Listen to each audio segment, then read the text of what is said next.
Actually আমরা law and human rights and RTI department, এটা কংগ্রেসের একটা শাখা সংগঠন।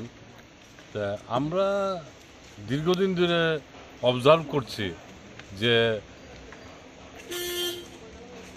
2018-র পর থেকে যে এই সরকারটা আসার পর আমরা লক্ষ্য করেছি সারা রাজ্যেই মানবাধিকার লঙ্ঘিত হচ্ছে।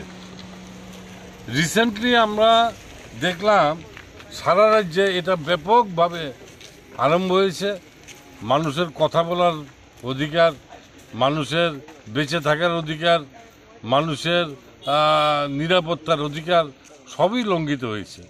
তা রিসেন্ট যে ঘটনাগুলি ঘটেছে, আমি দেখলাম জোলাইবাড়িতে একটা স্কুলে শিক্ষকের বদলির প্রতিবাদে ছাত্ররা যখন আন্দোলন করছিল, সেখানে ছাত্রছাত্রীদের উপরে ব্যাপকভাবে নির্মমভাবে পুলিশি অত্যাচার হয়েছে, এদেরকে মারধর করেছে। জোলাইবাড়ির শুধু ছাত্রদের ভিতরে এটা সীমাবদ্ধ নয়, টিচাররা যখন ওইখানে গেছে, টিচারদের উপরে, অভিভাবকদের উপরে বিভিন্ন রকমভাবে পুলিশি নির্যাতন হয়েছে, তার কোনো প্রতিকার হয়নি। আমরা রিসেন্ট দেখেছি যে কাস্টডিতে রেখে আসামির মৃত্যু হয়েছে। এটা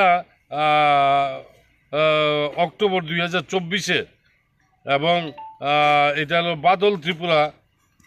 পুলিশের টর্চারে কাস্টডিতে তার মৃত্যুবরণ হয়েছে।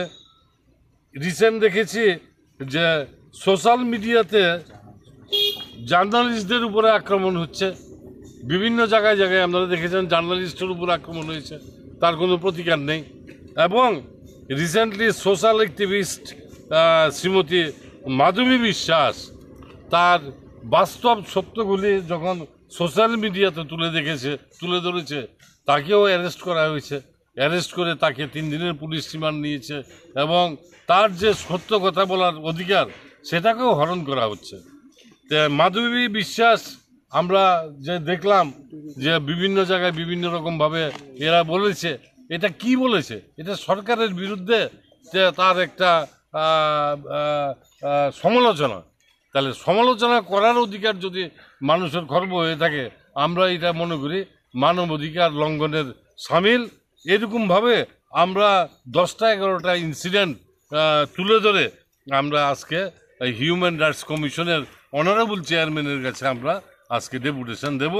এবং আমরা মনে করি যে গণতন্ত্র এবং মানুষের কথা বলার অধিকার, মানুষের বেঁচে থাকার অধিকার, এগুলি লঙ্ঘিত হচ্ছে, এগুলি আবার পুনরুদ্ধার হওয়ার দরকার।